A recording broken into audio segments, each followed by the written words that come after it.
Okay, hey, welcome everybody. We are starting up our show here in just a minute, waiting for the news to finish for us, and then we'll be starting. We're going to try this and see how long the battery lasts. I forgot to bring my power supply, right? There's always something. So I got 10 seconds here, my producer's telling me. So let's get going here.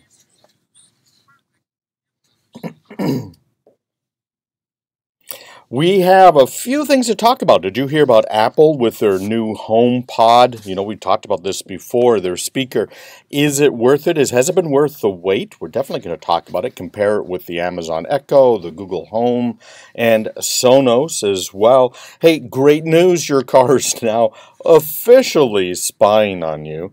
And we got some major security fears as the Chinese technology vendors are apparently using those computers that we've been buying and the State Department's been buying and the FBI and the NSA, using them to spy on us. Twitter started this week. I have a tweet here from Senator John Cornyn that we'll discuss, but all about Russian election meddling with Twitter. There's so much health records firm badly hit by ransomware here. If you are not protecting yourself, wow, you could really get nailed here. Bitcoin fluctuation, speaking of ransomware, they're too volatile even for cyber criminals. And attackers are using Microsoft Office vulnerabilities. Yes, indeed, there are still major vulnerabilities in Microsoft Office and using those to spread some new malware. Stick around, here we go. You're listening to Craig Peterson. All right, so now we're playing the intro. I was just saying you should talk about the fact that, like, use the HIPAA, because all this. Oh, yeah, that's true. That is true. You. That's why we have to have HIPAA. That's why Excuse me. Yeah.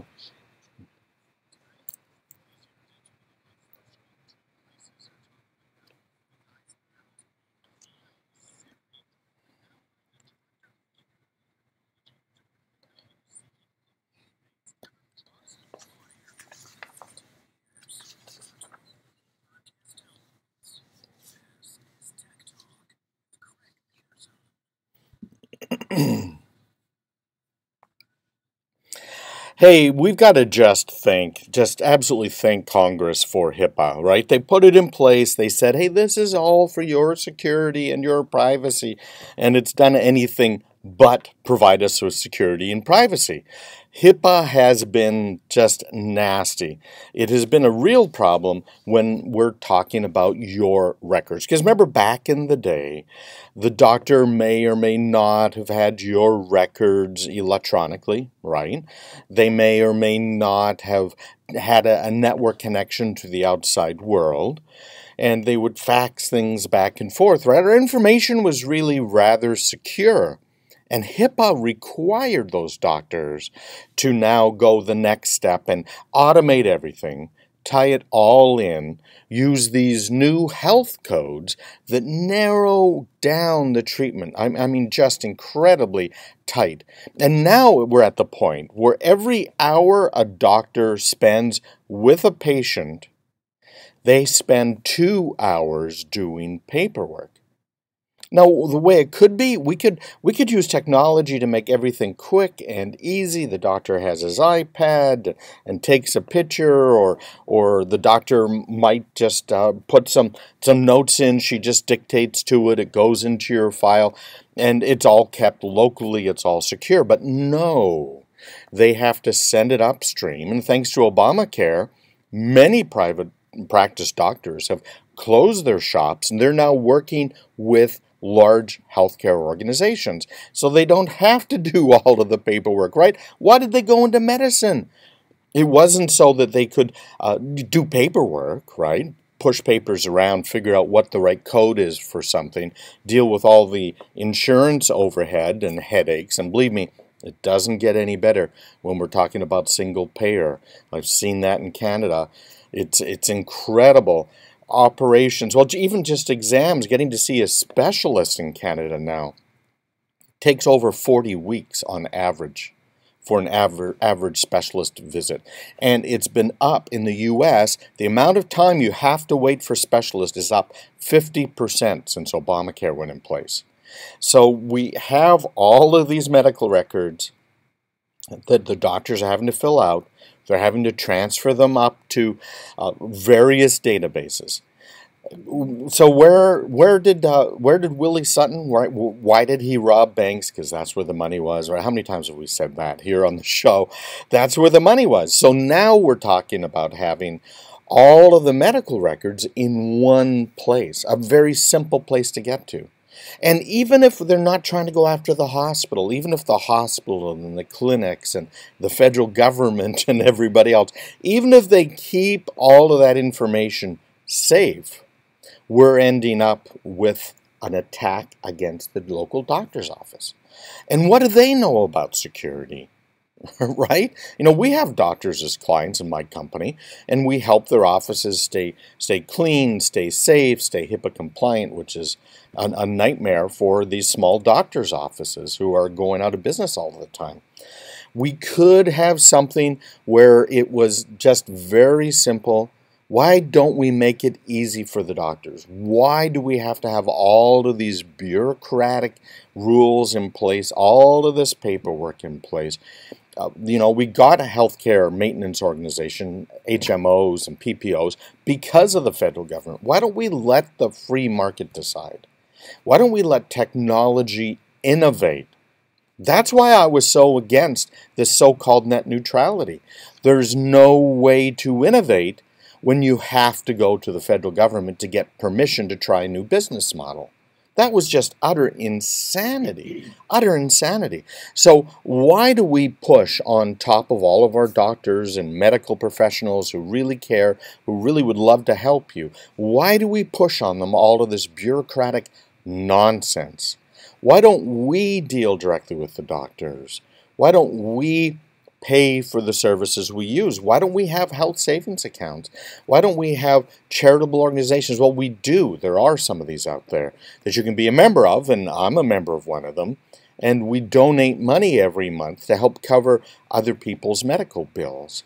Now, right now, those are limited to religious organizations, but it could be broadened.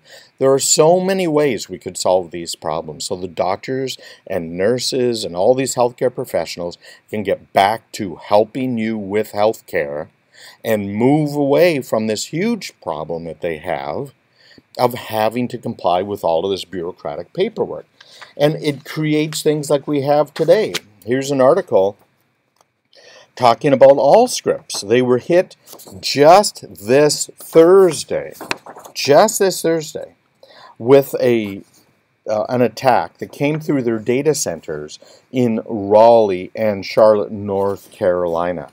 Okay, the company has 1,800 doctors across 4,500 ambulatory facilities, 2,500 hospitals, 1,700 post-acute organizations on its client register. That's this week. Is that nuts? Am I crazy here, or is this nuts, right? What makes the most sense? Having all of this in one place? A report from CSO Online, where the company's Director of Information Security told customers on Saturday that its electronic prescriptions for controlled substances services were the worst affected. So let's talk about controlled substances. Why do thieves want to know who is using controlled substances? Well, we'll talk about that when we get back, because this is a very, very big deal, and people are getting hurt in a major way over this. So stick around. We'll be right back. Of course, you're listening to Craig Peterson. So that's how we do the transition here. So we're off to about a 2-minute commercial break. It's one of the joys of being on commercial radio, right? So I don't listen to the commercials. The way they work it in the radio stations, they don't want, it depends on the station, of course, but they don't want you to be influenced by the people who are buying airtime. So what they end up doing is they just put on a music track, which is what we're listening to right now. So, anyhow, we'll be back in just a couple of, well, about a minute and a half now. Now, I'm not sure that I'll be able to do the Facebook Live for the whole show today. We'll have to, again, we'll see how the battery holds out. But I hope you like this, and if you are watching, go ahead and hit the like button so that I know that you're watching and that you like what you're seeing. And please feel free to share this with your friends. Facebook should be putting this up for replays, and we'll try and make sure that happens as well, so that you can share a little bit later on in the week with your friends. And then I have my my normal websites and the eSecurity Coach. And eSecurity Coach is where we address specific security-related problems. So you'll find that online as well. It's linked to my Tech Talk page over on Facebook. But I answer questions every week. In fact, every day there's different questions that we answer from people about the problems that are going on. All right, so let's see. Yeah, okay, Thursday. Yeah, FireEye, which is a company that we use, by the way, for our clients. Very good guys. Hancock just paid 4 Bitcoin, about $55,000 to recover its files, rather than try and restore from backups. Well, hey, good luck with that. 50% of the time when you pay the ransom, you actually don't get your data back. You don't get your files back. So I don't know how much good it does really to pay the ransom. Oh my. Okay, so we are coming back shortly. I recognize this music, that's why. So what should we talk about next, guys? About the security fear, crackdown on Chinese tech, your car spying on you. I think maybe we'll talk about the Twitter thing here, because that's been pretty big in the news. So we'll talk about the latest with Twitter and the Russian connection.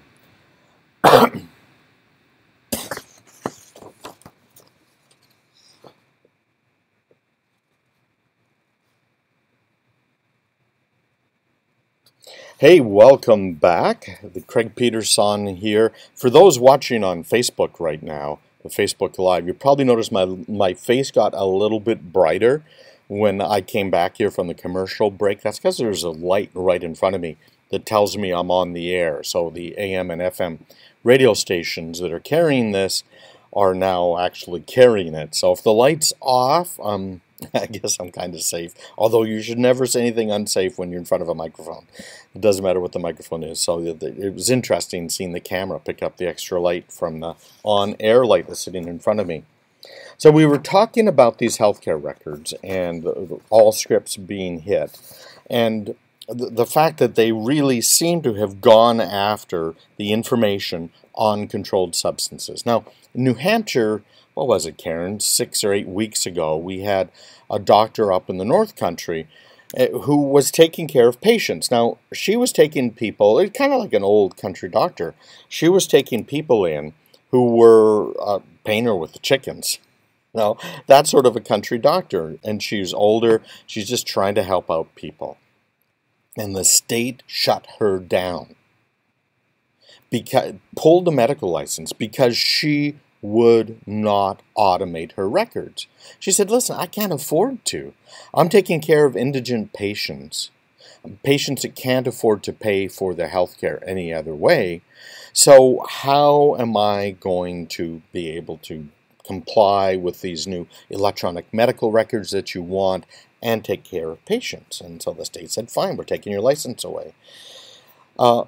She had to report because she might provide some controlled substances to her patients who needed them. And the state was saying, hey, listen, if you're providing controlled substances, you have to track it all.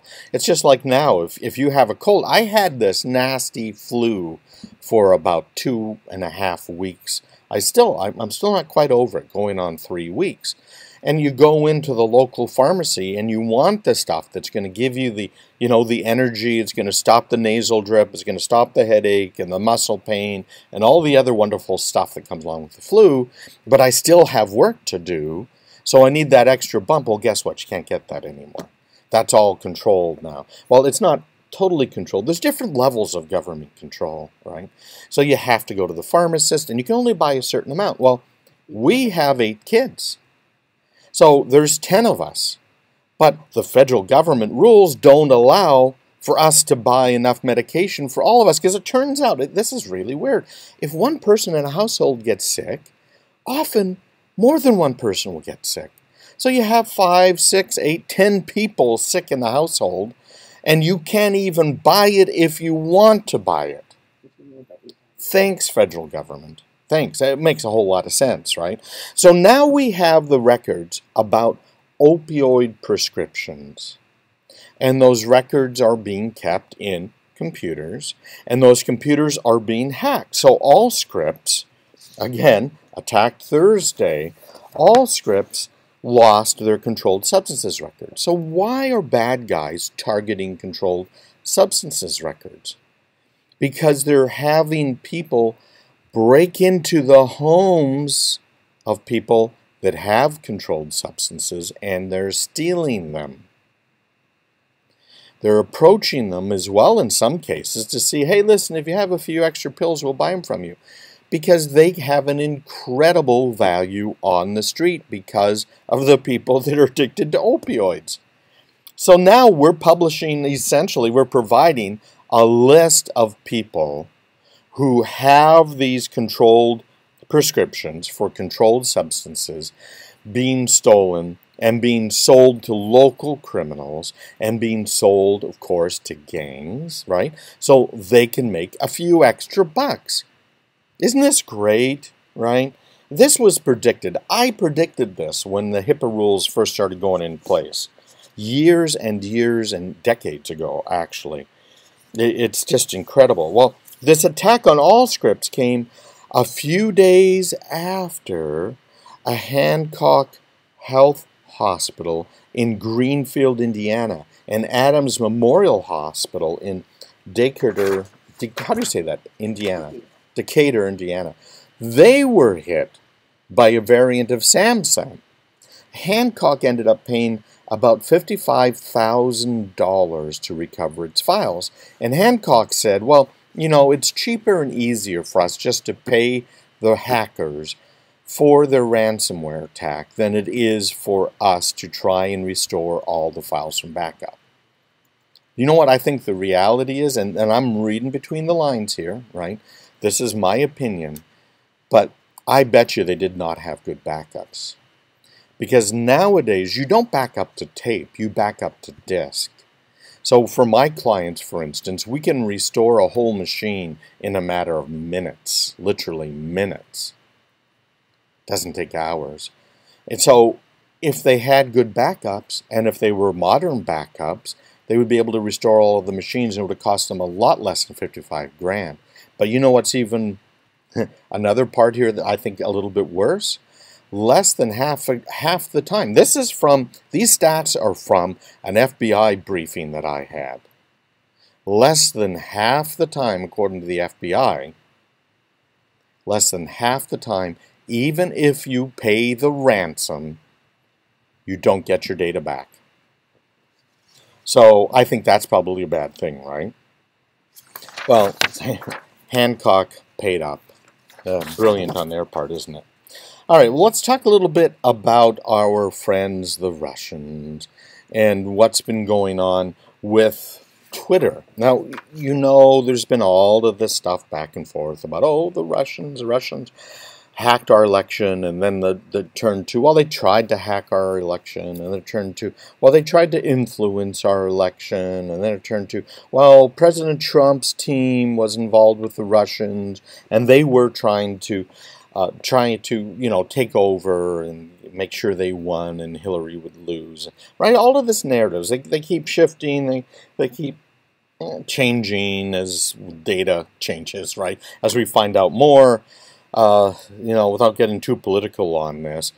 So Twitter, who, by the way, has turned out to be very political, very left-wing, along with Facebook, Twitter has begun emailing Americans who apparently took the Russian election bait. Now, it's interesting that they're calling this Russian election bait because almost all of this occurred after the election. Somebody in Russia must have messed up, right? They got the dates wrong. So they bought ads that ran on Twitter and apparently ran on Facebook as well. But they ran after the election, and they were supposed to help turn the tides of the election.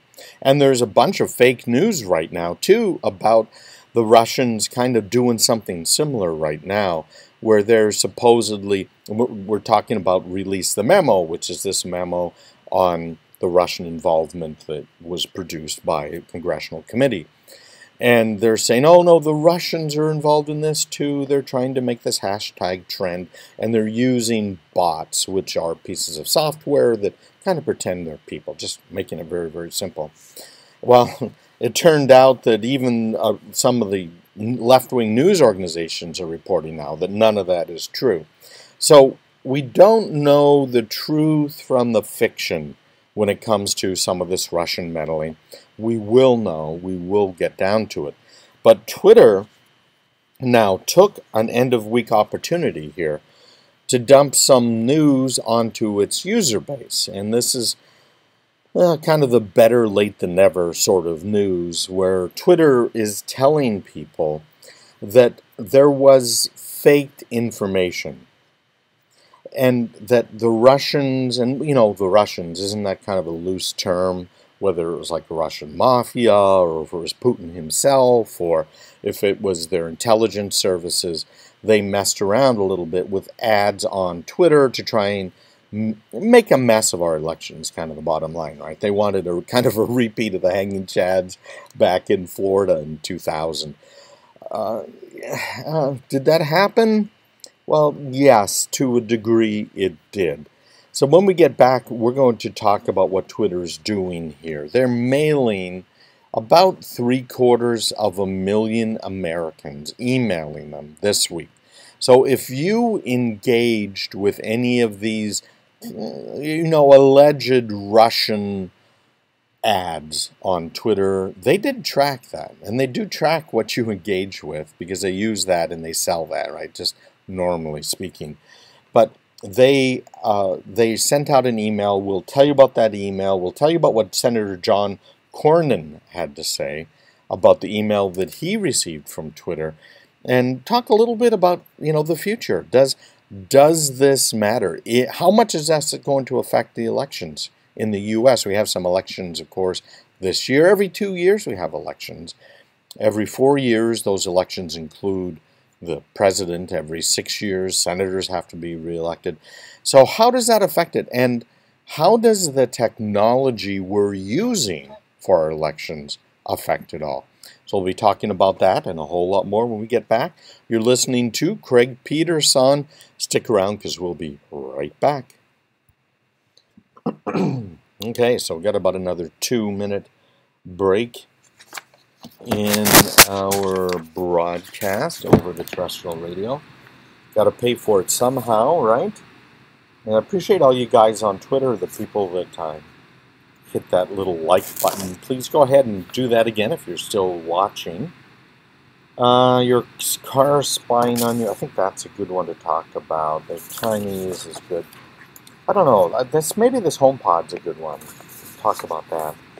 Bitcoin fluctuations, and we'll just mention these toward the end of the show. I think got about almost a half an hour left, 25 minutes it looks like left for the show today. So that should be good. Now I'm going to be doing Facebook Lives. I've been threatening that forever, right? I've got a few of them up on the site. And we cover different topics. Some things, I debate, I go back and forth on. But one of the things that's really big that we're working on right now is we're going to be releasing a whole stack of stuff. Now, the idea is you need security, right? And the software that's the best today, almost guaranteed, won't be the best tomorrow. So what we're doing, I've mentioned this on the show before, is we've contacted and we're contracting with some of the best manufacturers and providers of software, of tools, and of analysis that are available today. And that's our friends over at Cisco. And we're tying all that together. Okay, here we go. We are coming back on the air.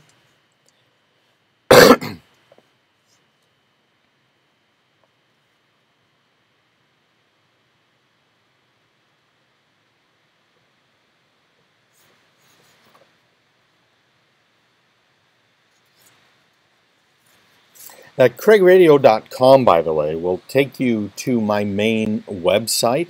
And once you're there, you'll see all of the articles I'm talking about this week, the articles we don't get to. If you have not subscribed to my email list, please do. You'll get one weekly email from me. I don't harass you. I don't harass people. But that one weekly email will tell you basically everything you need to know, right? I curate a list of articles that I find out on the internet that I think are of interest to everyone. And I send those out around 9 o'clock every Saturday morning before the show, so you have a chance to review them. And then many of them I end up discussing during the show. So you can subscribe pretty darn easily. And there's a couple of ways to do it, but if you are on your computer right now, you can just go ahead and go to craigpeterson.com/subscribe. Now, if you are out and about, you can pull out your phone and just open up the texting app on your phone.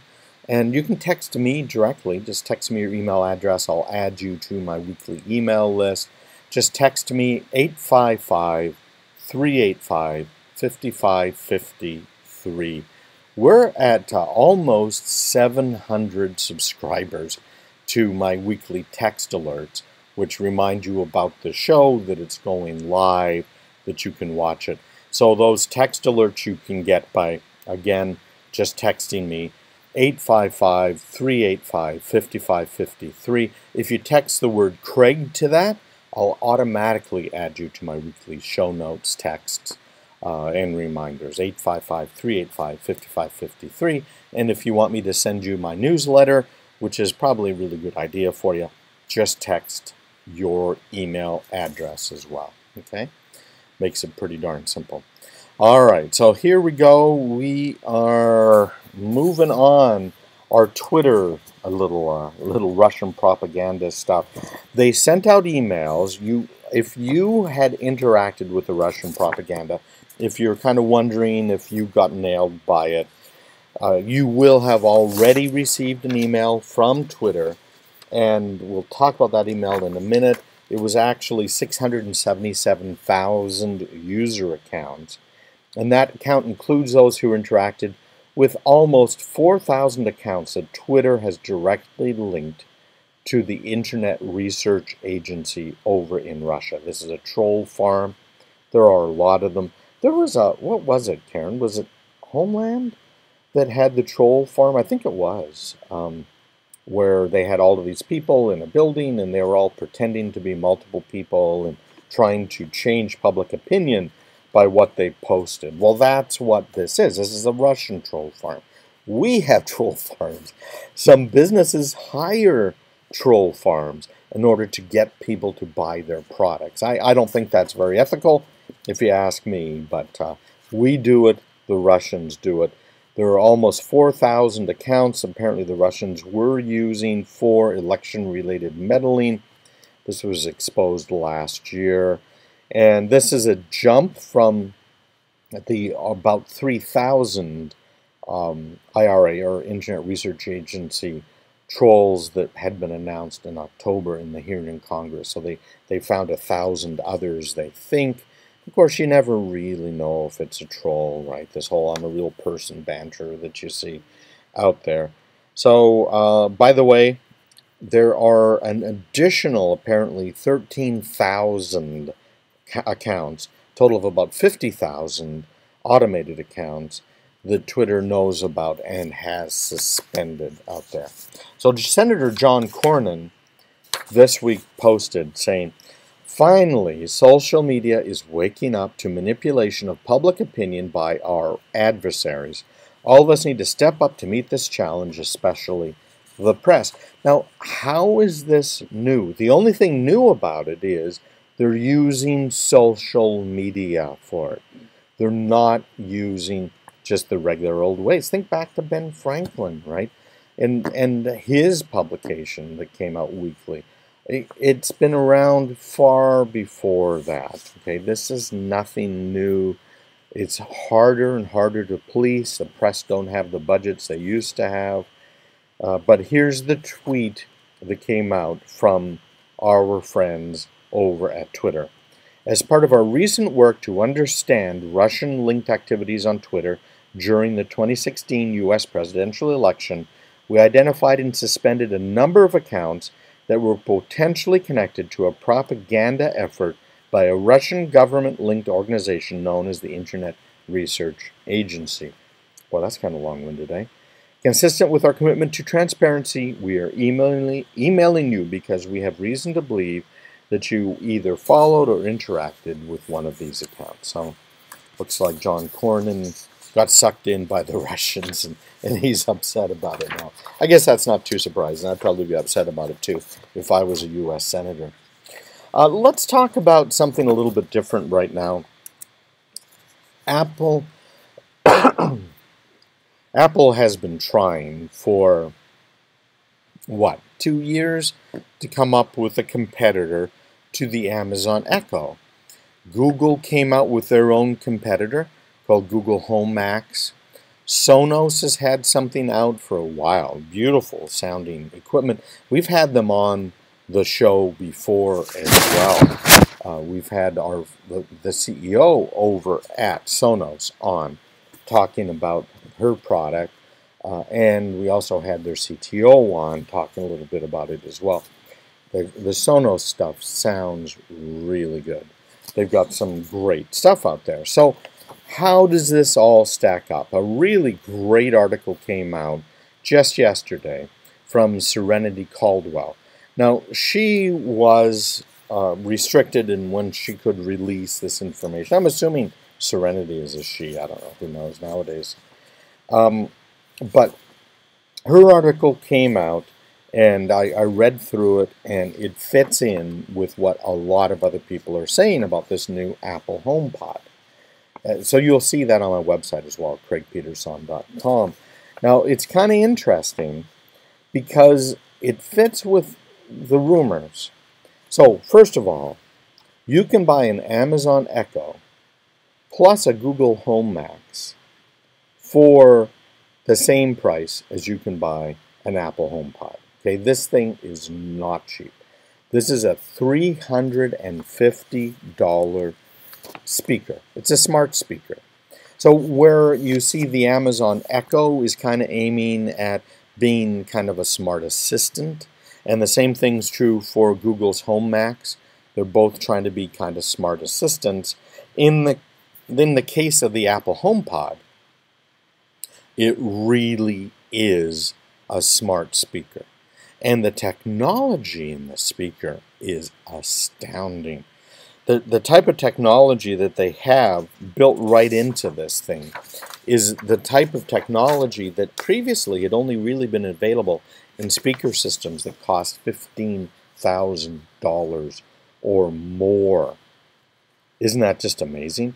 It's just crazy how much technology Apple has built into this. So Apple's using their smart chip technology that Apple developed themselves in this speaker in order to give you the best experience possible. Okay, it's incredible. It has a whole array of speakers around it. It has basically 2 built-in subwoofers, all in a very, very small package that you can easily hold in your hands.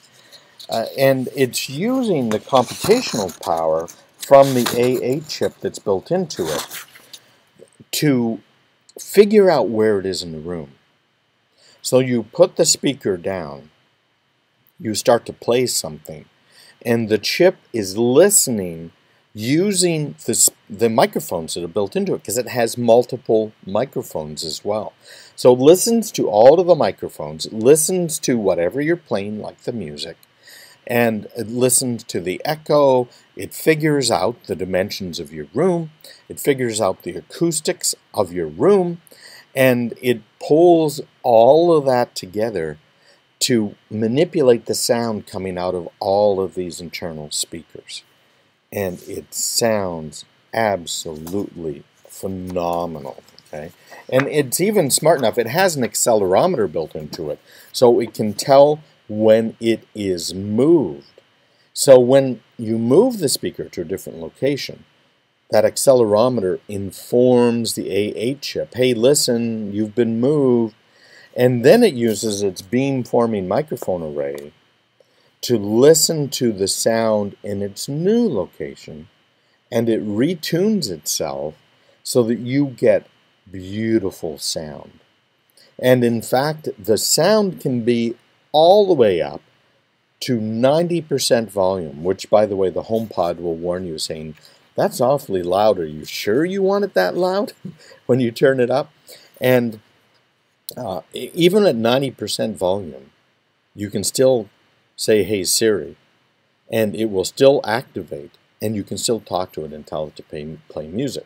Now, I can tell you from personal experience that Amazon Alexa, you have any real background noise, not even music it's playing, and it's really hard to get it to respond. So here's kind of the bottom line on this thing.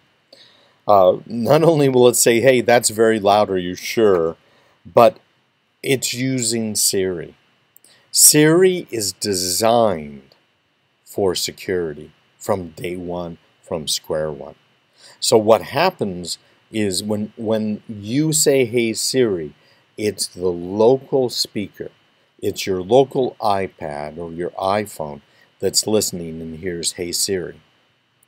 At that point, it grabs the next however long based on your talking. So if you're talking to it for 10 seconds, like what's the weather outside, which is like a few seconds, it records that few seconds, it sends it up to the cloud. Now it sends it up anonymously. Apple does not track, and it has no way to track what you've asked Siri. That is absolutely not true when you're talking about the Amazon Echo or the Google Home Max. They are listening to you, and all of that information can be recovered. And we've heard about that before. In fact, the HomePod, I keep saying in fact, but the HomePod is so designed with security in mind that if you take it from your house over to your friend's house, it will not allow any commands that might compromise your security. How's that for performance? Not true with any of these others. Now, Sonos has very good sound. It's not quite as good or as clear as the sound from the Apple HomePod. But the Sonos speakers do have good sound, but they are using the Amazon Alexa technology in it. So again, it's not so great when it comes to listening for you to call it out, to say, hey Alexa, and get rid of the background sound out there. If you want to read the whole article on the comparison, I think Serenity Caldwell did a great job. You will find a link to it right there on my homepage, craigpeterson.com. When we come back, we've got a couple more security things. Your car spying on you. We knew the day was coming. We're going to talk about security fears now are sparking a crackdown, not just on Russian software like the Kaspersky stuff, but also on Chinese computers. So stick around. We will be right back. You're listening to Craig Peterson. Okay, I definitely need some water today. I didn't bring water, didn't bring coffee. My throat's getting pretty dry. So Karen, can you go grab something? Karen's going to do something. Karen's in studio with me most weeks. And she's the one, if you watch my Twitter feed, if you go to craigpeterson.com/Twitter. Yeah, actually, you can go there, craigpeterson.com/Twitter. It'll take you right to my Twitter feed. And, Karen, we should be posting these things, too, over on the Tech Talk Facebook site. Because we go to the trouble of putting all of this information together, we should be putting it out over on Facebook. It's probably more valuable to us, too. So we have a lot of Facebook followers, and we've got, I think it's 400 or 500 now on my eSecurity coach page. And that's where, again, we talk about the latest security stuff. And you see here on the screen the email address, me@craigpeterson.com. You know what else I should do here? I'm going to put right now the phone number, 855-385-5553. Okay. So you can see that, so I'll make that fade out and go right back to it. Oh, okay, it's only supporting 2 lines. Interesting.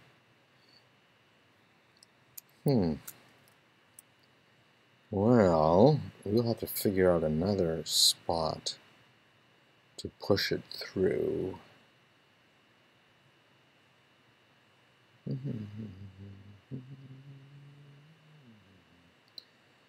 Okay, so we re-anchor this, and we can start that one up and turn that one off. Oh, I like that one better. You like this software, by the way? I'm using Mimo Live here for the Facebook Live. It's really pretty cool. Let's see.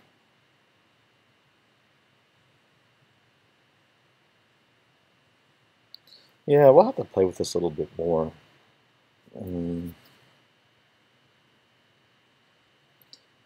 Okay, 30 seconds, he says.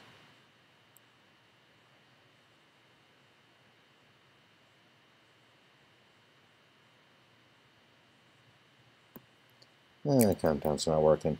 It's always something when you're live, isn't it? And for those who are wondering, I'm running this on my my MacBook Pro sitting in front of me. Just using a built-in microphone. I should probably use an external one. And here we go.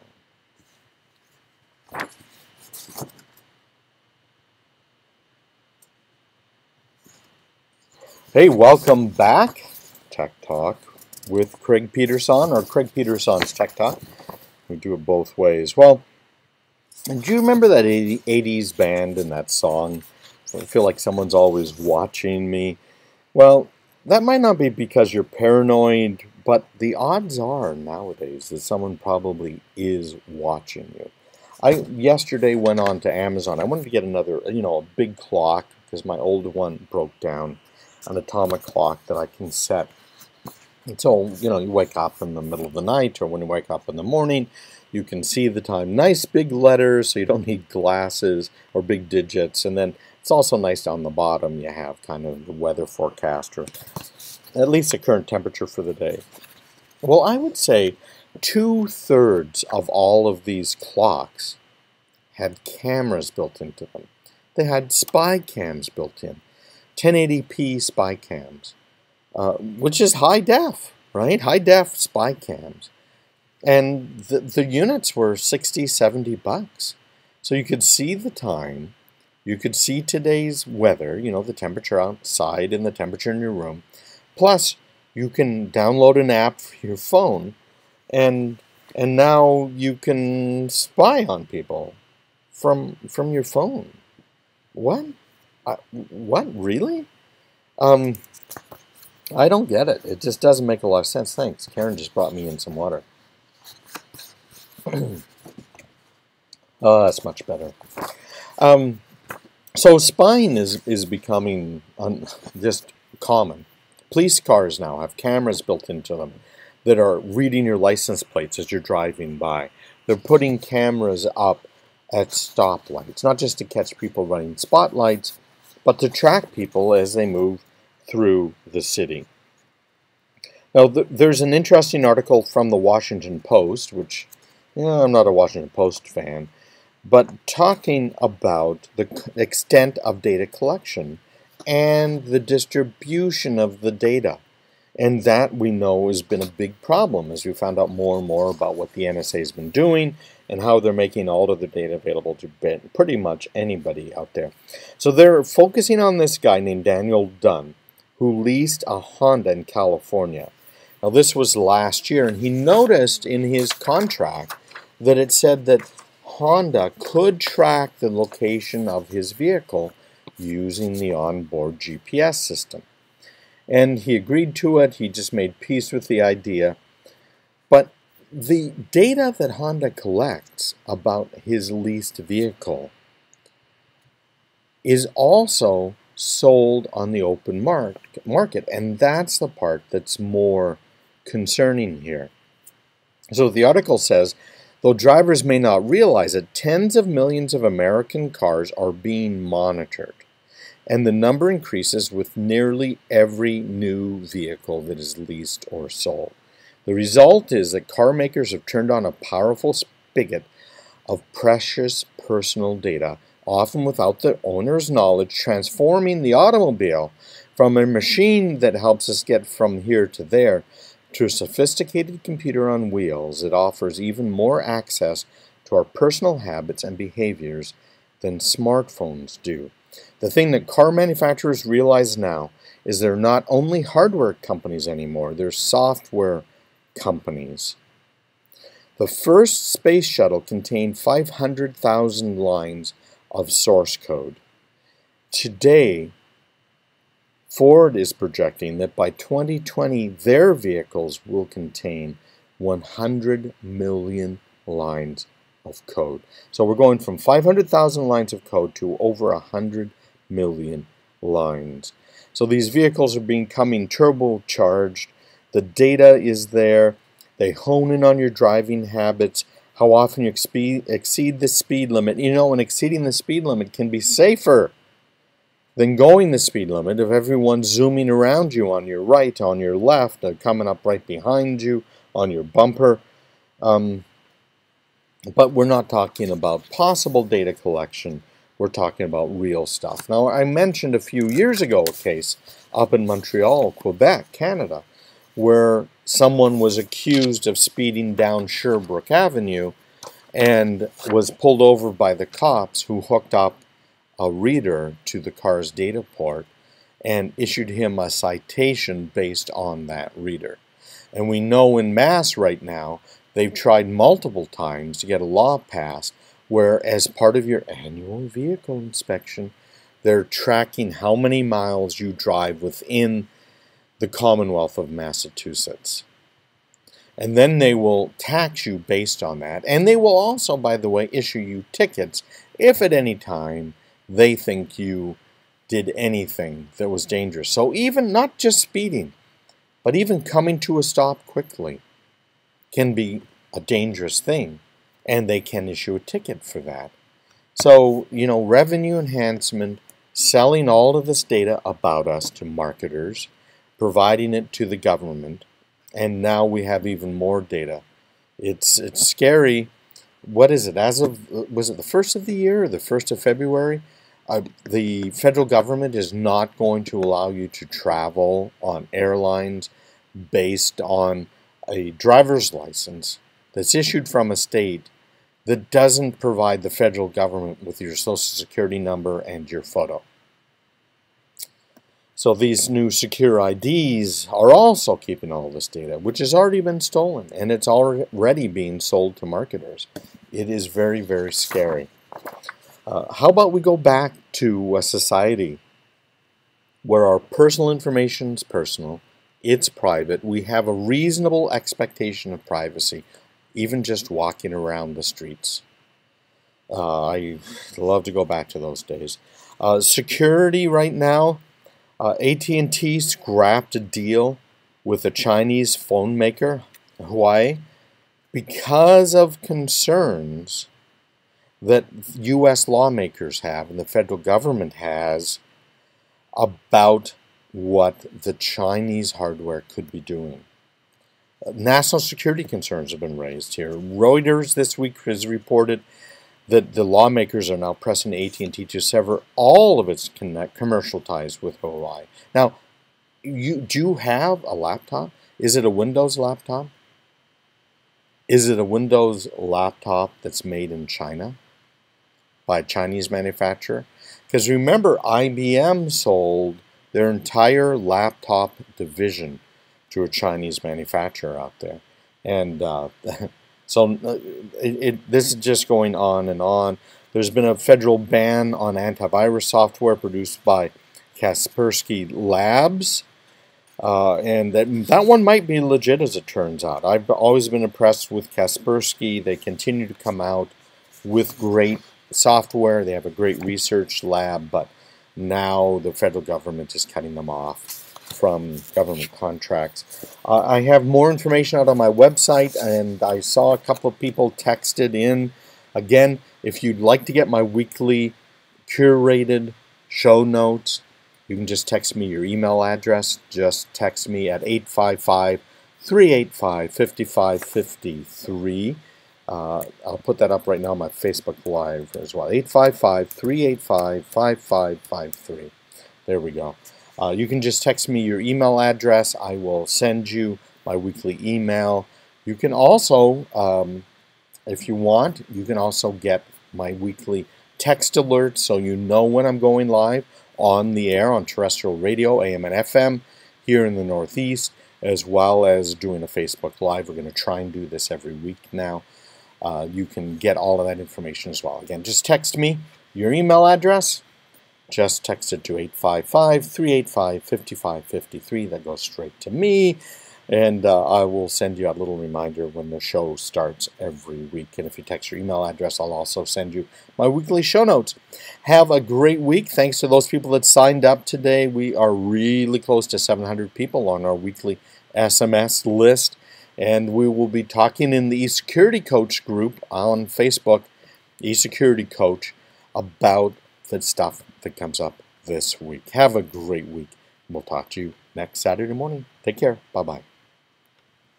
All right, so that's it. And if you are watching this on a replay, you by all means, give me a thumbs up. I like to know that it's worth the effort, right? I'm not paid for this stuff. I'd love to hear from you. So again, a little thumbs up. You can join my group. This is for really listeners of my radio show. And, you know, it's probably going to end up being a paid group here pretty soon. And you can join right now for free anyways. Just put a request in. It's a closed group and mention that you heard about it on the air or on my Facebook group. And I will go ahead and let you in. Or one of the people on my team will do that. Have a great week. And we'll be talking to you again soon. Take care.